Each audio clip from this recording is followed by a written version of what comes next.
Good morning students. पिछले video के अंदर हमने पढ़ा था कि किस प्रकार गैसों का विनिमय होता है, एक्सचेंज ऑफ गैसेज किस प्रकार होता है, कुपिकाओं और रुधिर केशिकाओं के बीच में किस प्रकार होता है, और आगे रुधिर केशिकाओं यानी ब्लड कैपिलरीज और टिश्यूओं के मध्य किस प्रकार गैसों का विनिमय होता है, उसको हमने पढ़ लिया था। लेकिन गैसों का जो एक्सचेंज हो रहा है वायु कुपिकाएं और रुधिर के मध्य और आगे रुधिर व उत्तकों के मध्य, तो इनके बीच में रुधिर के द्वारा गैसों का परिवहन किया जाता है। यानी जो रुधिर है वो चाहे ऑक्सीजन को लेके जा रहा है या कार्बन डाइऑक्साइड गैस को वापस लेके आ रहा है, तो गैसों का परिवहन है वो किस प्रकार होता है उसको आज हम इस क्लास के अंदर पढ़ेंगे। तो हमारा आज का टॉपिक है गैसों का परिवहन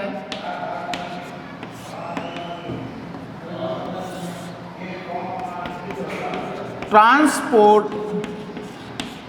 ऑफ गैसेज। गैसों का परिवहन किस प्रकार होता है। तो हमें पता है कि लगभग संपूर्ण गैसों का जो परिवहन होता है वो किसके द्वारा होता है, रुधिर के द्वारा किया जाता है। यानी गैसें हैं वो ट्रांसपोर्टेड होती हैं, वो बाय रुधिर के थ्रू होती हैं, रुधिर के द्वारा होती हैं, जिसमें हम कहेंगे मुख्य रूप से आरबीसी भाग लेती हैं और आरबीसी के अलावा जो रक्त प्लाज्मा होती हैं, रक्त प्लाज्मा भाग लेती हैं। अब देखिए इस दर तो दो प्रकार के परिवहन हम पढ़ते हैं, जिसमें पहला है ऑक्सीजन का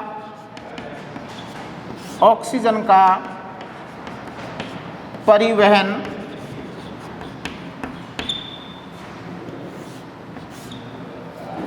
ऑक्सीजन का परिवहन है वो लगभग हम कहेंगे लगभग 97% भाग है।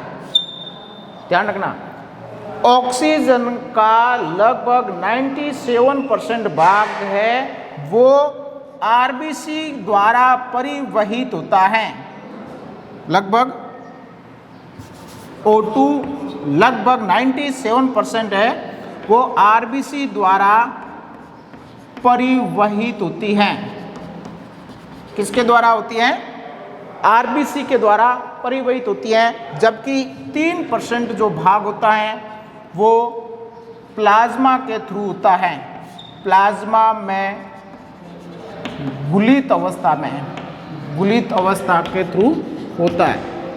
अर्थात अपन कह सकते हैं कि जो आरबीसी पाई जाती है आरबीसी के द्वारा परिवहित होती हैं, और आरबीसी के अंदर हम कहेंगे किसके द्वारा होती हैं, आरबीसी के अंदर हीमोग्लोबिन पाया जाता है। हीमोग्लोबिन, तो हीमोग्लोबिन के साथ संयुक्त होकर हम कहेंगे यह ऑक्सीजन का परिवहन करती है। क्योंकि हमें पता है कि ऑक्सीजन है वो जल में बहुत ही कम मात्रा के अंदर घुलित होती है, और कम मात्रा में घुलित होने के कारण जितनी डिजोल्व होती है, एक बात ध्यान रखना कि यहाँ पर जो O2 है वो घुलती है किसमें, प्लाज्मा के अंदर, तो वो वहाँ पर प्लाज्मा उपस्थिति PO2 के समानुपाती होती हैं। इसलिए हम कहेंगे कि 3% के समथिंग है वो ऑक्सीजन प्लाज्मा के अंदर जल के अंदर घुल के परिवहित होती रहती हैं। जबकि 97% है वो आरबीसी के अंदर उपस्थित शोषण वर्णक हीमोग्लोबिन के साथ में संयुक्त होकर परिवहित होती है। हमने पढ़ा था कि हीमोग्लोबिन है उसमें हिम वर्णक पाया जाता है, जबकि ग्लोबिन प्रोटीन होती है। एक हम कहेंगे Hb अणु में 4 फेरस आयन पाए जाते हैं, जो अपन कहेंगे Fe+2 अवस्था के अंदर रहते हैं। एक हीमोग्लोबिन कितने हैं? 4। एक Hb अणु में 4 अणु Fe+2 के होते हैं, ये ध्यान रखना। एक हीमोग्लोबिन, तो एक हीमोग्लोबिन अणु है एक Hb अणु 4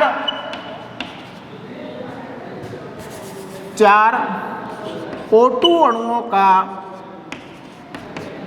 अणुओं का परिवहन करता है। ये ध्यान रखना है, ठीक है, क्योंकि यहाँ पर हम कहेंगे जो ऑक्सीजन है वो फेरस के साथ में जुड़ती है, Fe+2 के साथ में जुड़ती है और हम कहेंगे ऑक्सी हीमोग्लोबिन का निर्माण करती है। अब एक बात ध्यान रखना कि यहाँ पर इसके साथ में 4 अणु Fe के जो पाए जाते हैं उसके साथ में ऑक्सीजन जुड़ती है, लेकिन Fe का ऑक्सीकरण नहीं होता है। Fe+2 Fe है, ये Fe+2 अवस्था में ही रहता है, इसमें चेंजेस नहीं होता है। इसके साथ में ऑक्सीजन है वो केवल संयुक्त होती है। क्या होती है? ऑक्सीजन संयुक्त होती है, ये अपनी इस अवस्था के अंदर ही रहता है, इसलिए यहाँ पर हम ऑक्सीकरण नहीं कह सकते हैं, यहाँ पर क्या कहेंगे? ऑक्सीजनीकरण होता है। यहाँ पे क्या हो रहा? ऑक्सीजनीकरण। कभी कभी प्रश्न पूछा जाता है एग्जाम में कि ऑक्सीजनीकरण क्या है, तो हम कहेंगे कि हीमोग्लोबिन के अंदर एक हीमोग्लोबिन अणु में 4 अणु आयरन के पाए जाते हैं, Fe के पाए जाते हैं, जिसके साथ में 4 अणु ऑक्सीजन है वो संयुक्त होती हैं या उसके साथ में जुड़ती हैं, और वहाँ पर ऑक्सीजन का जुड़ना ही क्या कहलाता है? ऑक्सीजनीकरण कहलाता है। यहाँ पर ऑक्सीकरण नहीं होता है। क्यों नहीं ऑक्सीकरण हो रहा है? क्योंकि यहाँ पर Fe है वो अपनी +2 अवस्था को बनाए रखता है। तो इस प्रकार हम कहेंगे कि यहाँ पर हीमोग्लोबिन है वो किसके साथ में जुड़ जाता है? ऑक्सीजन के साथ में जुड़ जाता है, और ऑक्सीजन के साथ में जुड़कर हम कहेंगे ऑक्सी हीमोग्लोबिन का निर्माण करता है। किसका निर्माण करता है? ऑक्सी हीमोग्लोबिन का निर्माण करता है। अब हम पढ़ते हैं कि यहाँ पर हमने क्या पढ़ा कि Hb4 + 4O2 ये क्या है? हीमोग्लोबिन।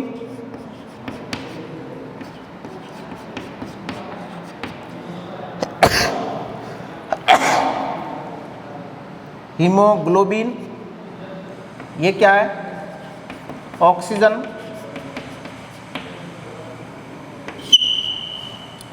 क्या बनेगा? Hb4 O2 all 4 oxy haemoglobin. Oxy haemoglobin का निर्माण होता है।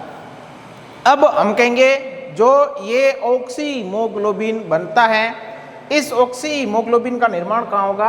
हम कहेंगे कोशिकाओं से जो ऑक्सीजन है तो अपने उच्च आंशिक दाब के कारण या उच्च PO2 के कारण रुधिर में प्रवेश करती हैं, तो यहाँ पर उपस्थित H+ आयन है वो इस Hb से मुक्त होते हैं, और वे H+ आयन जो होते हैं वे बफर विलयन का कार्य करते हैं। बफर का विलयन का मतलब रुधिर का pH है वो 7.4 को बनाए रखने का कार्य करते हैं। तो यहाँ पर हम कहेंगे कि ऑक्सीजन है वो हीमोग्लोबिन के साथ में संयुक्त हो जाती हैं, और जितना यहाँ इस बात का एक ध्यान रखना कि PO2 का मान जितना अधिक होगा ऑक्सी हीमोग्लोबिन संतृप्तता प्रतिशत उतना ही अधिक होगा, और जैसे जैसे PO2 का मान कम होता जाएगा तो ऑक्सी हीमोग्लोबिन वियोजन है वो उतना अधिक बढ़ जाएगा। तो इसके लिए हम एक ग्राफ बनाते हैं जिसको ऑक्सीजन हीमोग्लोबिन वियोजन वक्र कहा जाता है। PO2 के साथ में PO2 यहाँ पर हीमोग्लोबिन व ऑक्सीजन संतृप्तता प्रतिशत। तो इनके बीच में जब हम ग्राफ बनाते हैं तो हमें एक सिग्मोइड वक्र प्राप्त होता है, एस आकृति का वक्र प्राप्त होता है।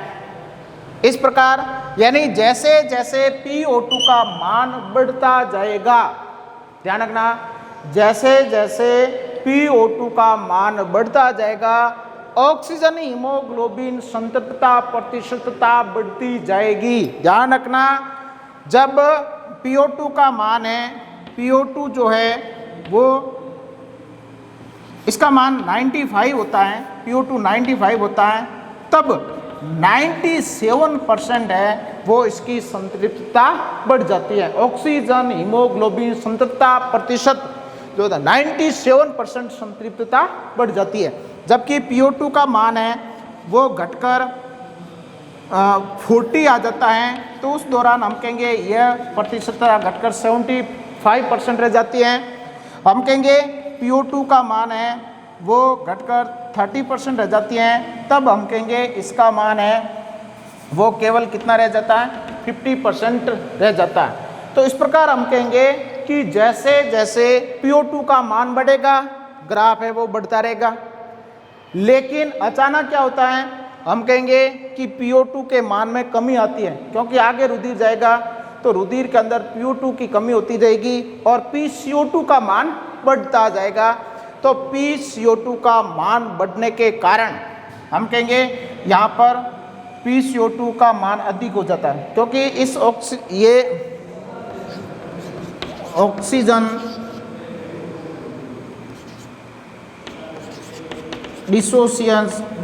डिसोसिएशन जो कर्व होता है, इसमें हम कहेंगे कि जैसे जैसे PCO2 का मान बढ़ता जाएगा, PCO2 जैसे अधिक बढ़ेगी तो वहाँ पर हम कहेंगे ऑक्सीजन वियोजन, हीमोग्लोबिन ऑक्सीजन वियोजन है वो उसकी दर भी क्या हो जाएगी, अधिक हो जाएगी, जिसको बोर प्रभाव कहा जाता है, जिसको बोर इफेक्ट कहा जाता है। तो हम कहेंगे कि यहाँ पर एक सिग्मोइड आकृति का वक्र प्राप्त होता है, जिसको सिग्मोइड वक्र कहते हैं या एस आकार का वक्र कहते हैं, और इसी को ऑक्सीजन डिसोसिएशन कर्व कहा जाता है। और हम कहेंगे जैसे ही इसका मान PO2 का मान घटने लगता है तो ऑक्सीजन हीमोग्लोबिन वियोजन जो दर होती है वो बढ़ जाती है और वहाँ पर हम कहेंगे यह घट जाती है। इसको यदि अपन एक रेखा चित्र या इसको समझे कि किस प्रकार होता है परिवहन के अंदर कैसे, तो हमें पता है कि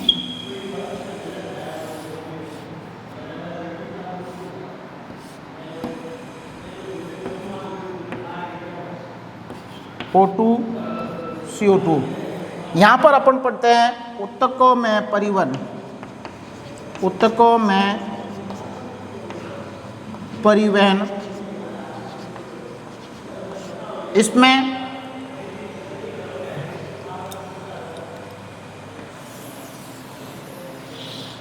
ये RBC है, RBC। तो यहाँ पर सबसे पहले किस रूप में आया था, ये RBC है, ऑक्सीजन को लेके आई है, तो यहाँ पर हम कहेंगे यह HbO2 के रूप में थी। यहाँ पर यह ऑक्सीजन अलग हो जाता है और हीमोग्लोबिन अलग हो जाता है। ऑक्सीजन है वो यहाँ पर प्लाज्मा में या अपन कहेंगे ऊतक तरल के अंदर आ जाता है, ऊतक तरल के अंदर, और वहाँ से ऑक्सीजन है वो ऊतकों में प्रवेश कर जाती है, ये ऊतक है, ठीक है। अब यहाँ पर जो देखो, यहाँ हमने पढ़ा था, अभी जो पढ़ा कि यहाँ पर PCO2 का मान अधिक हो जाता है, क्योंकि PCO2 उच्च PCO2 ताप pH ये जो होते हैं ये ऑक्सीजन वियोजन वक्र को प्रभावित करते हैं। PCO2 का मान अधिक होने पर ये जो ऑक्सीजन वियोजन वक्र है वो दाईं ओर स्थापित हो जाता है या दाईं ओर विस्थापित हो जाता है, ठीक है। तो यहाँ पर हम कहेंगे कि जो ये जो है वो यहाँ पर HbCO2 जो है उसमें से H आयन है वो इसके साथ में क्रिया करेगा और क्या बनेगा HB, ठीक है, ये मुक्त हो जाता है। साथ ही प्लाज्मा से क्लोराइड आयन है वो अंदर प्रवेश कर जाते हैं, क्लोराइड है वो RBC में आ जाते हैं, ठीक है। अब हमें पता है कि यहाँ पर क्या है, CO2 है, यही उत्तक तरल है, उत्तक तरल। तो यहाँ CO2 जैसे ही प्रवेश करती हैं CO2, तो एक तो CO2 है वो इधर हो जाती है।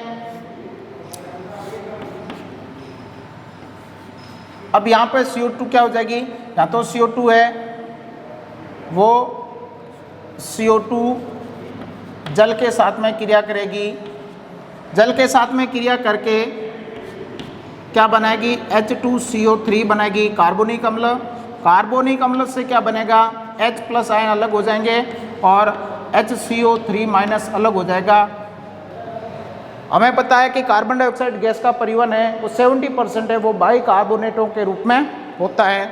तो यहाँ पर ये बाइकार्बोनेट आयन बाहर प्लाज्मा में आ जाते हैं HCO3- और यहाँ पर सोडियम के साथ में क्रिया करके ये NaHCO3 का निर्माण कर लेते हैं, सोडियम बाइकार्बोनेट का निर्माण कर लेते हैं। पोटेशियम के साथ में क्रिया करते हैं तो पोटेशियम बाइकार्बोनेट का निर्माण कर लेते हैं। अब इसमें से ये जो है, या हम कहेंगे यहाँ पर HB के साथ HSB के साथ में क्रिया करके CO2 क्या बना लेती है, HBCO2, इसके रूप में ये प्रवाहित हो जाती है।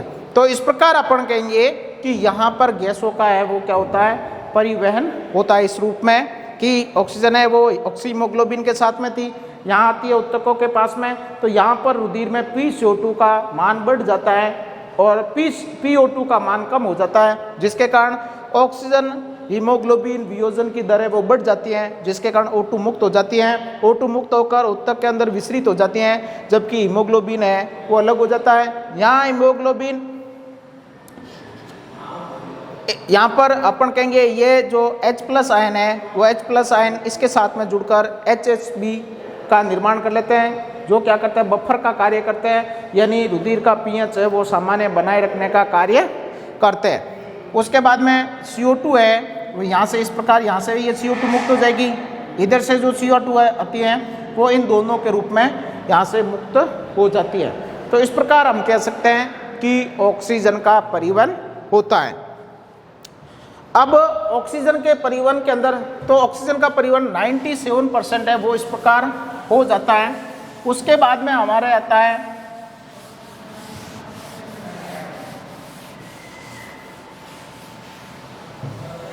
कार्बन डाइऑक्साइड गैस का परिवहन या CO2 का परिवहन।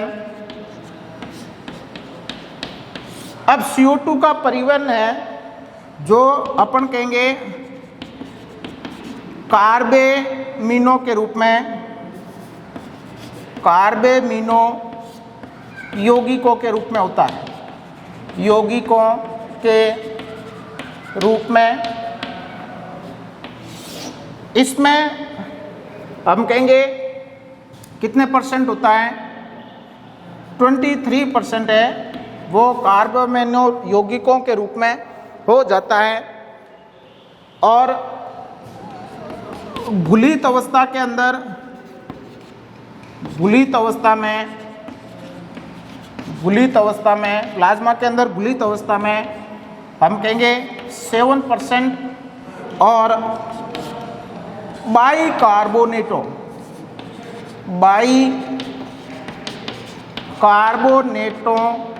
के रूप में हम कहेंगे 70% CO2 का परिवहन है वो इसमें होता है। तो ये याद रखना, 22 से 25% या एवरेज 23% मान लो कार्बेमिनो यौगिकों के रूप में, 7% है वो घुलित प्लाज्मा के अंदर घुलित अवस्था के अंदर, और 70% है वो बाइकार्बोनेटों के रूप में परिवहन होता है। अब हम कहेंगे कार्बेमिनो यौगिकों के रूप में कैसे होता है, तो इसके अंदर हम पढ़ेंगे आर एमीन के साथ में कार्बन डाइऑक्साइड गैस जुड़ती है, तो यह आर NHCOH कार्बोक्सिलिक समूह और एक एमीन समूह, तो ये बन गया एक कार्बेमिनो प्रोटीन कंपाउंड का निर्माण हो गया। उसके बाद में मान लीजिए यहाँ पर हीमोग्लोबिन जुड़ जाता है, तो HbNH2 + CO2 है, तो क्या हो जाएगा NHCOH।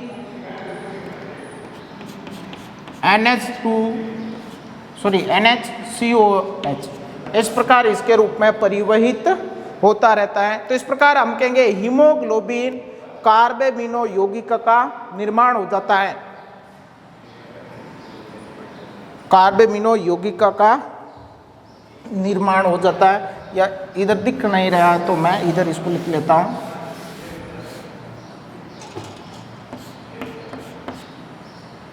HbNHCOH हीमोग्लोबिन कार्बेमिनो यौगिक का निर्माण होता है, और यह फिर क्या करता है कार्बन डाइऑक्साइड गैस का परिवहन करता है। इसके बाद में हम कहेंगे 7% है वो घुलित अवस्था में होता है, बाकी है वो बाइकार्बोनेटों के रूप में होता है। तो इसको अपन बाइकार्बोनेटों के रूप में कैसे पढ़ेंगे, तो हम कहेंगे बाइकार्बोनेट आयनों के रूप में जैसे अपन पढ़ते हैं, तो ये क्या हो जाएगी वायु कुपिका। कैसे अपन कहेंगे परिवहन होता है वायु कुपिका। यहाँ पर ये क्या है आरबीसी है, तो यहाँ हम कहेंगे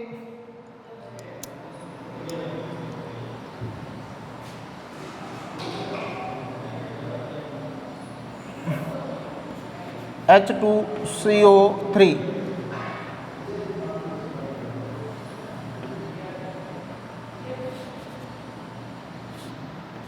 प्लाज्मा, CO2 आ रही है, O2 है जाएगी प्लाज्मा,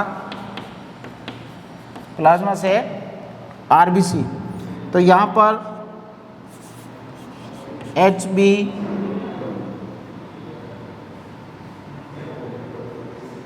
HbO2 का निर्माण होता है। एक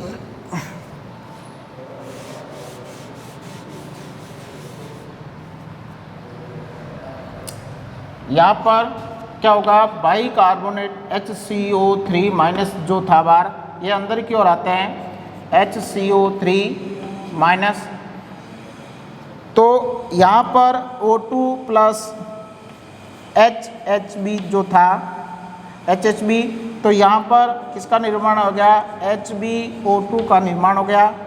H प्लस आयन है वो यहाँ मुक्त हो जाता है, तो ये H प्लस आयन जो मुक्त हुआ यह किसके साथ में जुड़ेगा, इसको थोड़ा नीचे लिख लेता हूँ H प्लस। देखो यहाँ पर हम कहेंगे जो ये जो हीमोग्लोबिन था वो HHB के रूप में था। PO2 जैसे ही PO2 का मान अधिक होता है तो ऑक्सीजन जैसे ही साथ में जुड़ती है तो ऑक्सी हीमोग्लोबिन का निर्माण हो जाता है, H प्लस आयन मुक्त हो जाता है। ये H प्लस आयन किसके साथ में जुड़ेगा HCO3 माइनस जो बाहर प्लाज्मा से अंदर आता है, ये मिलकर किसका निर्माण करते हैं, हम कहेंगे H2CO3 का निर्माण कर लेते हैं। ये H2CO3 आगे CO2 प्लस H2O के अंदर विभाजित हो जाती है, और फिर हम कहेंगे कि यहाँ से CO2 को आगे प्लाज्मा में भेज दिया जाता है, और प्लाज्मा से आगे ये वायु कुपिका के अंदर आ जाती हैं। यहाँ पर ये HbO2 का निर्माण हो जाता है और ये आगे प्रवाहित हो जाती है। इस मतलब अपन कहेंगे आरबीसी के थ्रू ये प्रवाहित होती हुई आगे ऊतकों में पहुंच जाती है। अब जैसे ये बाइकार्बोनेट आयन अंदर आते हैं तो यहाँ पर हम कहेंगे इसकी आयनों की तटस्थता को बनाए रखने के लिए जो क्लोराइड आयन है वो यहाँ से बाहर चले जाते हैं, जिसको एम्बर्ग अभिक्रिया या इसको क्लोराइड शिफ्ट कहा जाता है। यानी जितने बाइकार्बोनेट आयन प्लाज्मा से आरबीसी में प्रवेश करते हैं उतने ही क्लोराइड आयन है वो आरबीसी से बाहर प्लाज्मा में जाते हैं, जिसको क्लोराइड शिफ्ट अभिक्रिया कहा जाता है। तो इस प्रकार हम कहेंगे कि यहाँ पर जो मुक्त होती है कार्बन डाइऑक्साइड गैस, इस कार्बन डाइऑक्साइड गैस का परिवहन है वो इस प्रकार हो जाता है। किसके रूप में? बाइकार्बोनेट आयनों के रूप में परिवहन होता रहता है। यानी बाइकार्बोनेट आयनों के रूप में कैसे कि CO2 है, CO2 जल के साथ में क्रिया करती है, H2O के साथ में क्या बनता है? H2CO3 कार्बोनिक अम्ल बनता है, कार्बोनिल अम्ल का निर्माण होता है। इससे अपन कहेंगे क्या बनेगा? H+ आयन अलग हो जाएगा और HCO3- है वो अलग हो जाएगा। तो इस प्रकार अपन कहेंगे ये बाइकार्बोनेट आयनों के रूप में इनका परिवहन होता रहता है। अब तो इस प्रकार हम कहेंगे हमारे गैसों का जो परिवहन है वो कंप्लीट हुआ। अगले वीडियो के अंदर हम पढ़ेंगे कि किस प्रकार अगले वीडियो के अंदर पढ़ेंगे जो लास्ट रहेगा अपना, कृत्रिम श्वसन क्या है, आर्टिफिशियल रेस्पिरेशन क्या है, और हम पढ़ेंगे कि श्वसन से संबंधित जो रोग कौन कौन से हैं उसको हम अगली क्लास या नेक्स्ट क्लास के अंदर पढ़ेंगे। या इसके साथ ही मैं समझा देता हूँ। अब हम पढ़ेंगे कि कृत्रिम श्वसन क्या है। कृत्रिम श्वसन आर्टिफिशियल रेस्पिरेशन। जैसे कोई भी व्यक्ति है वो सामान्य अवस्था के अंदर फेफड़ों के द्वारा श्वसन की प्रक्रिया को करता रहता है, लेकिन किसी कारणवश व्यक्ति चोटग्रस्त हो जाता है या विद्युत का करंट लग जाता है या व्यक्ति जल में डूब जाता है। इन प्रक्रियाओं के द्वारा यदि व्यक्ति का हृदय स्पंदन चलता रहता है या हार्ट है वो स्पंदित है लेकिन वह श्वास नहीं ले पा रहा है, तो उस क्रिया में उस व्यक्ति को कृत्रिम श्वसन देनी चाहिए। क्योंकि कोई भी व्यक्ति होता है उस व्यक्ति का हृदय जो होता है, हृदय तब तक काम करता रहेगा जब तक कि उसकी श्वास चलती रहती है। यदि श्वास रुक जाती है तो उसके बाद ही व्यक्ति का हृदय रुकता है।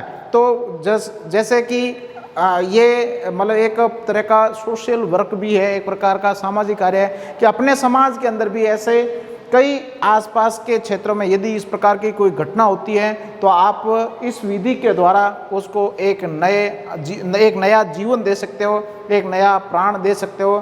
कि कभी क्या है कोई भी व्यक्ति है वो जल में डूब जाता है, उसको बाहर निकाला जाता है तो उसकी जो नब्ज है वो चलती रहती है लेकिन वह श्वास नहीं ले रहा है, या उसको विद्युत का करंट लग गया है या कोई विषैली गैस का शिकार हो गया, जैसे कार्बन मोनोऑक्साइड गैस है वो उसका शिकार हो गया। तो इन प्रक्रियाओं से उसकी मतलब हार्ट बीट चल रही है लेकिन वह श्वास लेने में तकलीफ उठा रहा है। तो ऐसी परिस्थितियों के अंदर आप उसको कृत्रिम श्वसन देकर आप एक समाज सेवा कर सकते हो, एक व्यक्ति की जान बचा सकते हो। इसमें क्या होता है कृत्रिम श्वसन की प्रक्रिया के अंदर बहुत सिंपल सी प्रोसेस है। हम क्या करते हैं कि जो बेहोश व्यक्ति होता है उसको हम सीधा लिटा देते हैं। लिटा देने के बाद हम क्या करते हैं एक हाथ को उसकी गर्दन के ऐसे नीचे रखते हैं, जिसके कारण क्या होता है कि उसकी गर्दन है वो एकदम यहाँ से ऐसे सीधी हो जाती है, श्वसन मार्ग वो पूरा खुल जाता है और दूसरा हाथ है वो उसके माथे के ऊपर रखते हैं। तो एक हाथ उसके गर्दन के नीचे रखा, दूसरा ये वाला हाथ है वो जैसे ऐसे यूं सीधा लिटाया हुआ, तो ये हाथ उसकी गर्दन के नीचे, कौन सा, बायां हाथ है। और दायां हाथ से अपन क्या करते हैं, उसके ये नासारंध्र को धीरे से बंद कर देते हैं।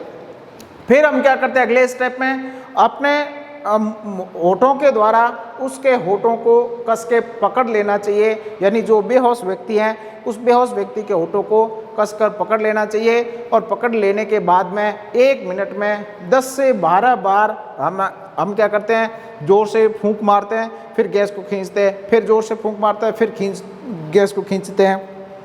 ऐसा करने पर हम कहेंगे कि उसके जो व्यक्ति के जो फेफड़े होते हैं वो वापस कार्यशील हो जाते हैं, वो वापस कार्य करना शुरू कर देते हैं, और जिससे व्यक्ति की मौत है वो मतलब व्यक्ति है वो मौत से बाहर आ जाता है, उस व्यक्ति का जीवन, उस व्यक्ति के जीवन को बचाया जा सकता है। तो इस प्रकार हम क्या करेंगे कि कृत्रिम श्वसन की प्रक्रिया के द्वारा उस व्यक्ति की जिंदगी बचाई जा सकती है। तो ये आपके टॉपिक है, एक आध नंबर का कोई प्रश्न पूछा जा सकता है कि कृत्रिम श्वसन क्या है, कृत्रिम श्वसन की प्रक्रिया को समझिए, बहुत सीधा सा टॉपिक है।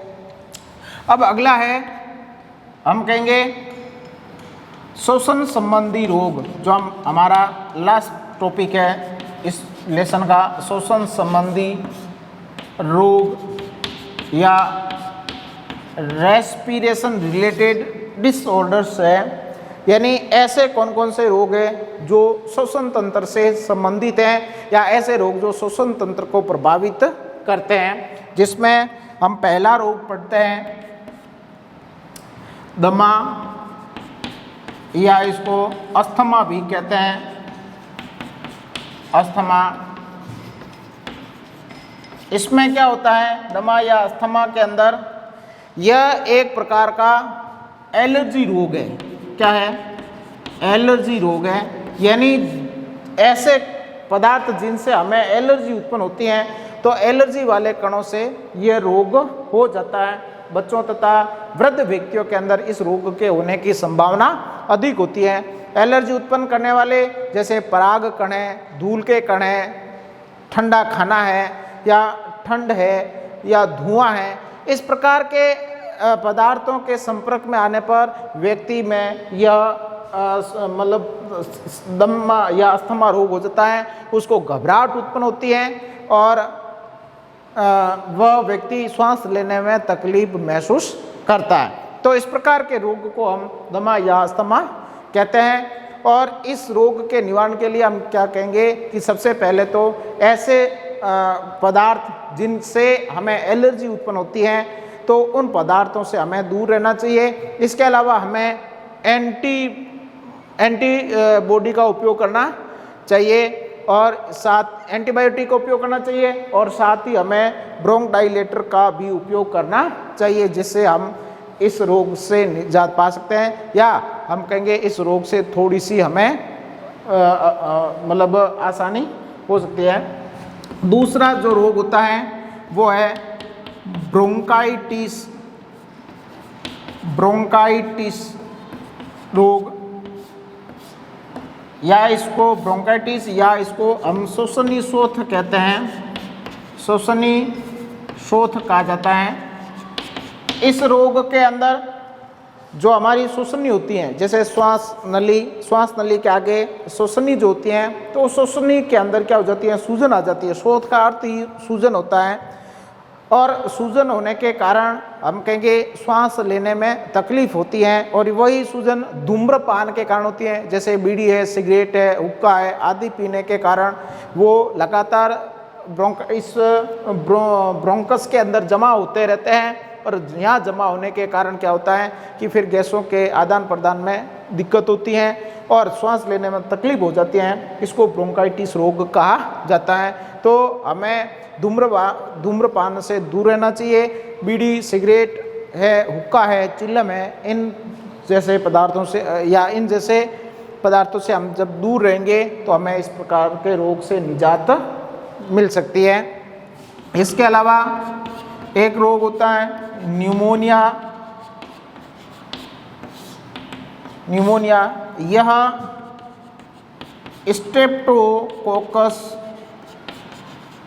स्ट्रेप्टोकोकस न्यूमोनी के द्वारा फैलता है। इसमें हम कहेंगे फेफड़ों में संक्रमण के कारण क्या होता है कि उसमें सूजन वगैरह आ जाती है, जिसके कारण मृत जो आरबीसी वगैरह है वो तरल के रूप में यहाँ जमा होती रहती है, जिसके कारण व्यक्ति को श्वास लेने में तकलीफ होती है, तो उसको न्यूमोनिया या स्ट्रेप्टोकोकस न्यूमोनी रोग कहा जाता है। इसके अलावा जो व्यावसायिक लोग कार्य करते हैं, जैसे खदानों में काम करने वाले जो व्यक्ति होते हैं, उनके अंदर सिलिकोसिस रोग हो जाता है। सिलिकोसिस रोग इसमें हम कहेंगे जो धूल के कण वगैरह है या जो पत्थरों के जो छोटे छोटे कण होते हैं वे श्वसन मार्ग के अंदर जमा होते रहते हैं, जिसके कारण यह रोग हो सकता है। तो हमें खदानों में काम करने के दौरान मुखावरण का उपयोग करना चाहिए, जिसके कारण ये सिलिकोसिस या एजोबेस्टस जो रोग होते हैं इन उत्पन्न करने वाले पदार्थ है वो श्वसन मार्ग में नहीं जाए। इसके अलावा फेफड़ों का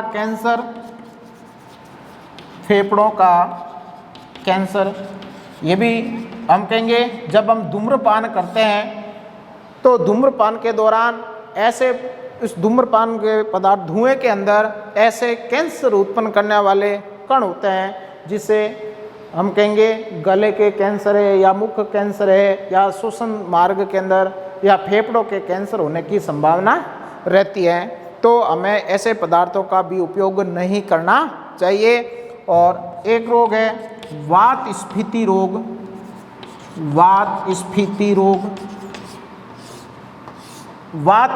रोग या एम्फिसिस जो रोग होता है, इसमें हम कहेंगे कि वात स्फीति रोग के अंदर जो हमारी वायु कुपिकाएँ वगैरह होती हैं, उन वायु कुपिकाओं के संकीर्णन के कारण क्या होता है कि गैसों का जो विनिमय है वो घट जाता है, एक्सचेंज ऑफ गैसेज है वह अवरोध हो जाता है, जिसके कारण फेफड़ों के अंदर आवश्यकता से अधिक मात्रा में गैस स्टोरेज होने लगती है, जिसको वात स्फीति रोग कहा जाता। तो इस प्रकार हम कहेंगे ये जो रोग है वो श्वसन संबंधित रोग है, जो हमें श्वसन तंत्र में विकार उत्पन्न करते हैं या जो श्वसन तंत्र में होने वाली जो सामान्य प्रक्रियाएं होती हैं उन सामान्य प्रक्रियाओं के अंदर ये अवरोध उत्पन्न करते हैं। इसके साथ ही रेस्पिरेटरी सिस्टम ऑफ ह्यूमन जो चैप्टर है वो हमारा क्लोज होता है।